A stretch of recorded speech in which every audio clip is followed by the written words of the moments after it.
Bonjour à tous, je suis Sandrine, auteure du blog Fraises et Basilic, et je vous retrouve aujourd'hui pour un nouvel épisode de Conversation gourmande. Aujourd'hui, je vous invite à me suivre chez Fabrice Pirot, producteur de cerises à Besnay en Rhône-Alpes. Et avec Stéphanie, on va s'intéresser à ce fruit dont tout le monde raffole.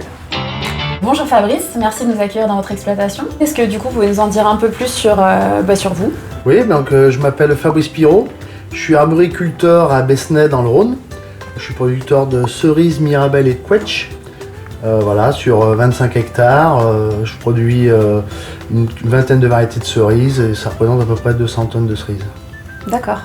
Maintenant Stéphanie, comment est-ce qu'on va savoir lesquelles choisir, comment les acheter et surtout comment les conserver? Alors pour les choisir, il faut regarder que cette cerise, elle soit bien charnue, brillante, colorée et avec un pédoncule bien vert.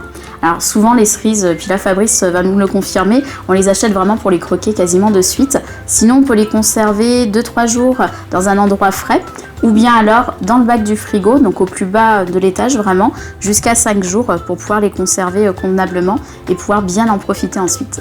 Merci à tous. Stéphanie, si vous le voulez bien, je vous propose qu'on passe maintenant en cuisine pour réaliser une recette de yaourt à la grecque à la fleur d'oranger et au miel avec un granola maison et des cerises bien sûr. La première étape, ça va être d'équeuter les cerises et de les dénoyauter et ensuite de les couper en morceaux. Très bien.